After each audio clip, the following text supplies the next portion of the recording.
असणारा प्रत्येक शेतकरी कष्टकरी यांना न्याय मिळावा यासाठी आपल्यातलाच एक शेतकरी मंगेशभाऊ इथे गेले 8 दिवस उपोषणाला बसलेले आहेत।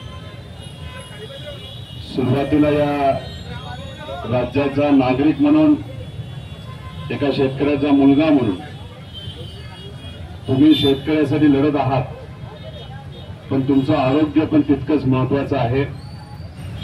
8 दिवस झाले असले, गरिबांनी तुमच्या उपोषणाची दखल घेतली, सामान्य लोकांनी घेतली। शासनामध्ये असणारे जे सर्व अहंकारी नेते यांनी कदाचित ती दखल घेतली नसली तर मी आपल्या सर्वांना आणि खास करून मंगेश भाऊंना विनंती करतो, आपल्या स्वतःच्या आरोग्याचा विचार त्यांनी करावा, कुटुंबाचा विचार करावा। हा लढा फक्त आता तुमचा नसून हा शेतकऱ्याचा लढा आहे। गेले काही दिवस आम्ही सुद्धा शेतकऱ्याच्या वतीनेच लढत आहोत आणि आता रस्त्यावर उतरल्याशिवाय आपल्याकडे दुसरा कुठला पर्याय राहिलेला नाही। त्यामुळे हा लढा प्रत्येक शेतकऱ्याचा आहे, हा प्रत्येक मजुराचा आहे, प्रत्येक कष्टकऱ्याचा आहे। त्यामुळे सर्वांच्याच वतीने मी आपल्याला विनंती करतो की आपल्या आरोग्याकडे बघत असताना आपण हे उपोषण आज मागे घ्यावं आणि हा लढा तसा इथं न संपता आता आपल्या सगळ्यांनाच त्या ठिकाणी लढावं लागेल। सरकार कशा पद्धतीने वागतंय आपण सगळ्यांनी उघड्या डोळ्याने तिथं बघितलेलं आहे। इलेक्शनच्या आधी दुष्काळ अतिवृष्टीसाठी एक वेगळा GR होता, त्याच्यामध्ये बागायती क्षेत्रासाठी 27,000 रुपये दिले जात होते आणि मग जिरायत बागासाठी 16,000 रुपये, 3 हेक्टर ही मर्यादा होती। पण इलेक्शन जसं झालं, तुमची मतं मिळाली, ते सत्तेत आले आणि सत्तेत काही कमी आकड्याने आलेले नाही, 220 पेक्षा जास्त आमदार घेऊन आज हे सर्व नेते सत्तेत बसलेले आहेत। आणि सत्तेत बसल्या बसल्या दुसऱ्याच दिवशी यांनी शेतकऱ्याच्या हिताचा जो GR होता तो त्यांनी बदलला। 3 हेक्टरवरनं मर्यादा 2 हेक्टरवर आणली, 27,000 रुपये बागायतीवरनं 16,000 रुपयाला आणलं आणि 14-15 हजार जे जिरायती भागाला मिळत होते ते 8,500 रुपयाला आणलं। ऑगस्ट महिन्यामध्ये जी काही अतिवृष्टी झाली होती त्याच्यात आपल्या शेतकऱ्याचं जो नुकसान झालं होतं आणि देवेंद्र फडणवीस साहेब आता जे म्हणतात की आम्ही 2200 कोटी रुपये दिले, ते ऑगस्ट महिन्याच्या पावसाचे होते।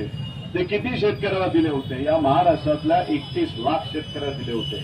म्हणजे एका शेतकऱ्याला किती रुपये मिळाले? तर 7,000 रुपये मिळाले। म्हणजे एकरी किती झाले? तर 3,500 रुपये। आणि गुंठ्याला तुम्ही बघायला गेला तर 84 रुपये शेतकऱ्याला मदत केली आणि देवेंद्र फडणवीस साहेब म्हणतात की आम्ही खूप चांगली मदत ही शेतकऱ्याला दिलेली आहे। साहेब, हे न पटणारं आहे, कारण आता जे नुकसान आहे न सोसणारं आहे। आज आमच्या शेतकऱ्याला खूप मोठ्या प्रमाणात नुकसान झालेलं आहे। शशिकांत शिंदे साहेब हे अनेक जिल्ह्यात जाऊन शेतकऱ्यांशी बोललेत, भेटलेत। आम्ही सुद्धा गेले काही दिवसामध्ये 6 जिल्हे तिथं बघितले। जशी तुमच्या तालुक्याची परिस्थिती आहे तशी मराठवाड्याची परिस्थिती आहे, अहिल्यानगरची परिस्थिती आहे, सोलापूरची परिस्थिती आहे। खूप मोठं नुकसान हे झालेलं आहे। या महाराष्ट्रामध्ये गेल्या 3 महिन्यामध्ये 60 लाख हेक्टरचं नुकसान झालं, पण आपल्याकडे शेतकऱ्याकडे बघायला कोणाला वेळ नाही। जेव्हा शेतकऱ्याचा मुद्दा येतो, तुमचा मुद्दा येतो, तेव्हा सरकार म्हणते की आमची तिजोरी मोकळी झाली, पण कॉन्ट्रॅक्टरला हजारो कोटी द्यायची जेव्हा वेळ येते तेव्हा सहजपणे त्यांचा चेक तिथे निघतो। त्यामुळे आज हे सरकार जे आपल्याला दुर्लक्ष करते यांना कुठेतरी आता जागेवर आणण्याची खऱ्या अर्थाने वेळ आलेली आहे। पवार साहेबांनी आम्हाला सांगितलंय की 12 तारखेपर्यंत आपण थांबूया, सरकारला वेळ देऊया, सरकार या बाबतीत काय करते हे बघूया। पवार साहेबांनी मागणी तुमच्या सगळ्यांच्या वतीने किती रुपयाची केली? तर 50,000 रुपये हेक्टरी मदत सरसकट आमच्या शेतकऱ्याला तिथं या दुष्काळामध्ये, या अतिवृष्टीमुळे जे नुकसान झाले त्यासाठी मिळालेच पाहिजे असं आदरणीय पवार साहेबांनी तिथं म्हटलेलं आहे। आणि पवार साहेबांनी सांगितलेलं आहे की उद्याच्या काळामध्ये सरकारने जर आमच्या शेतकऱ्यांना नाही दिला नाही ती मदत तिथं कर्जमाफी ही झाली पाहिजे। कारण का आता रब्बीचं पीक आहे, ते पेरणी करण्यासाठी आपल्याकडे पैसा आहे का? आहे का पैसा? आज शेतकऱ्याकडे परत एकदा कुठेतरी शेतामध्ये काहीतरी पेरणी केली पाहिजे यासाठी अजिबात पैसा नाही। त्याला एकच पर्याय आहे, ती म्हणजे कर्जमाफी ही 100% आत्ताच। कर्जमाफी करायची वेळ कुठली असेल तर ती हीच वेळ आहे हे आपल्या सर्वांना आता या सरकारला सांगावं लागेल। आणि कर्जमाफी झाल्याशिवाय तुमच्याकडे हातामध्ये अतिरिक्त पैसा येणार नाही।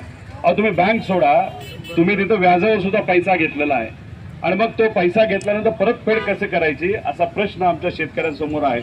त्यामुळे आता प्रत्येक गावामध्ये अशा पद्धतीने आपल्याला आंदोलन हे उभं करावं लागेल।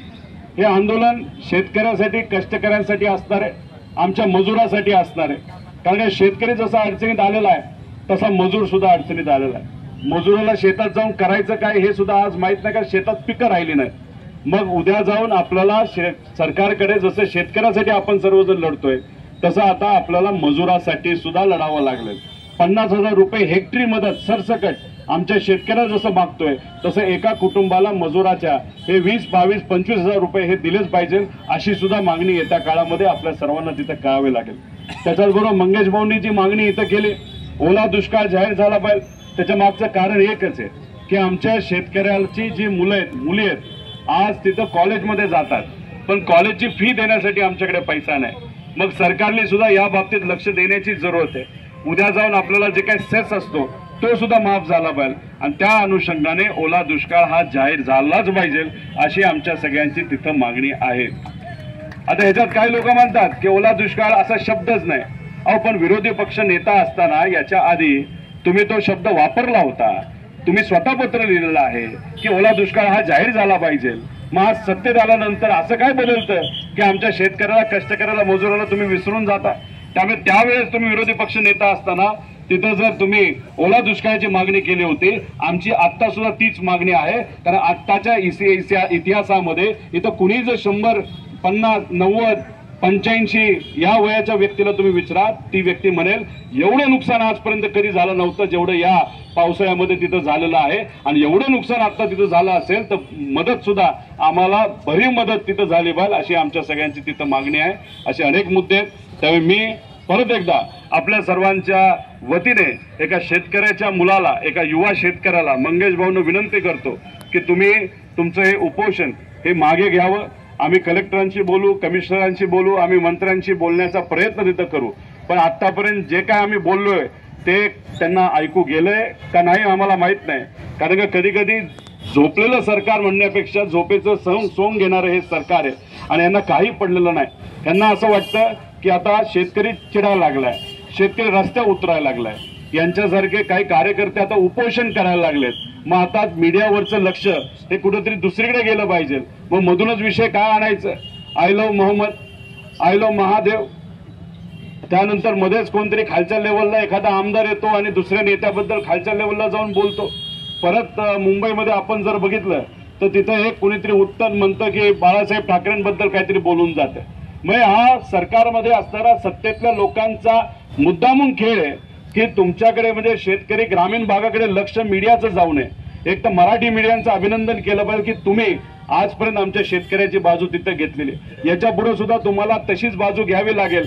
आणि हे जे काय खेळ करतायत सत्तेतले लोक, फक्त लक्ष बाजूला जावं आणि आमच्या कष्टकऱ्यावरचं लक्ष हे कमी व्हावं, हे अजिबात आपण सर्वांनी होऊन द्यायचं नाही। लोकसभेच्या काळामध्ये हिंदू मुस्लिम केलं, विधानसभेच्या काळामध्ये हिंदू मुस्लिम बरोबर ओबीसी मराठा तिथं केलं, त्याच्याच बरोबर आता मुंबईचं इलेक्शन आहे, मराठी अमराठीचा मुद्दा आला, मध्ये नॉनव्हेज व्हेज काहीतरी मुद्दा काढतात। म्हणजे आपलं पोट ज्याच्यावर चालणार आहे, ज्याच्यामुळे खऱ्या अर्थाने आपल्या घरामध्ये पैसा येणार आहे, त्याच्याकडे हे सरकार मुद्दामून दुर्लक्ष करण्यासाठी लावतोय।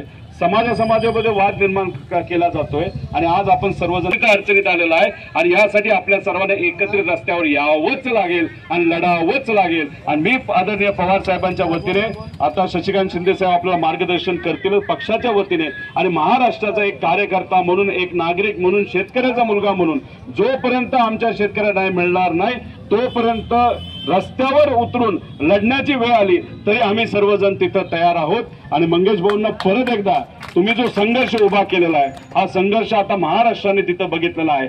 सरकारने कदाचित याची दखल घेतली नसली तर येत्या काळामध्ये या सरकारला गुडघ्यावर आपण सर्वजण मिळून तिथं आणूया, एवढंच इथं आपल्या सर्वांना सांगतो।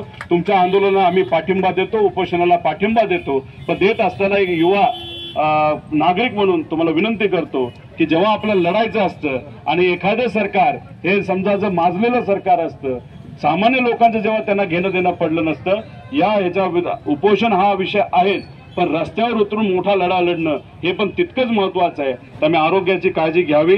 डॉक्टर म्हणतील तसं तुम्ही करावं. तुमचा परिवार तुमच्या बरोबर आहे, इथला शेतकरी युवा तुमच्या बरोबर आहे, आम्ही तुमच्या बरोबर आहोत आणि महाराष्ट्रासाठी आम्ही सर्वच शेतकऱ्यांसाठी मजुरांसाठी तिथं लढायला तयार आहोत. एवढंच इथं या ठिकाणी सांगतो थांबतो. जय हिंद, जय महाराष्ट्र, जय शेतकरी.